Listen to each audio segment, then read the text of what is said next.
అందరికీ నమస్కారం మిత్రులారా. నేను మీ శేషగిరి సృష్టి ఆస్ట్రాలజీ అండ్ వాస్తు సిద్ధాంతి ఫ్రమ్ సికింద్రాబాద్. నేను ఈరోజు మీ ముందుకి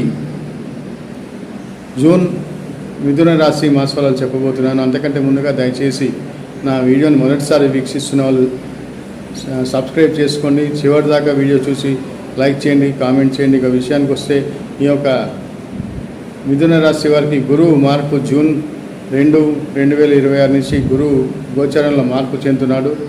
మిథున రాశి నుంచి కర్కాటక రాశిలోకి మారడం వల్ల ఈ యొక్క రాశి వారికి చాలా విశేషప్రదంగా, అభివృద్ధికరంగా, ప్రోత్సాహకరంగా ఉంటుంది. వీరికి గత 2-3 ఏళ్ళుగా వీరికి రావాల్సిన ధనం ఏదైతే ఉందో ఆ ధనం, ఆర్థికమైన సమస్యలన్నీ తొలగిపోతాయి. రావాల్సిన పాత బాకీలన్నీ వసూలవుతాయి. కుటుంబంలో అభివృద్ధికరం, కుటుంబంలో శుభకార్య చర్చలు, మంచి శుభవార్తలు వినడం ఈ సంవత్సరం అంతా, ముఖ్యంగా 5 నెలల పాటు గురువు ఈ యొక్క కర్కాటక రాశిలో ఉంటాడు. ఈ సంచార కాలంలో వీరు అన్ని శుభవార్తలు వింటారు.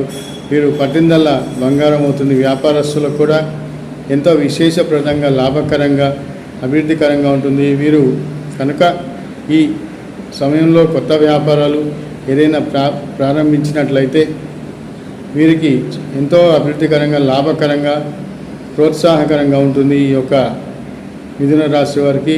అలాగే సంతానం లేని వారికి సంతాన యోగం, వివాహం కాని వారికి వివాహ యోగం ఈ గురువు వీరికి అనుగ్రహించబోతున్నాడు. వచ్చే నెల అంటే జూన్ నుంచి ఈ మిథున రాశి వారికి వ్యాపారస్తులైతే వ్యాపారంలో లాభం ఉంటుంది. ఉద్యోగస్తులు అయితే వీరికి ఇంక్రిమెంట్స్ లభిస్తాయి. నిరుద్యోగులకు కూడా మంచి వారి యొక్క అనుభవానికి తగిన గౌరవం, గుర్తింపు, మంచి ఉద్యోగం లభిస్తాయి.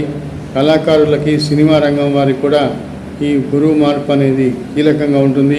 వీరికి ఆర్థికంగా, అభివృద్ధికరంగా, ప్రోత్సాహకరంగా ఉంటాయి. నా వీడియో మీకు నచ్చితే లైక్ చేయండి, సబ్స్క్రైబ్ చేయండి. మరిన్ని వీడియోలతో ముందుకు వస్తాను.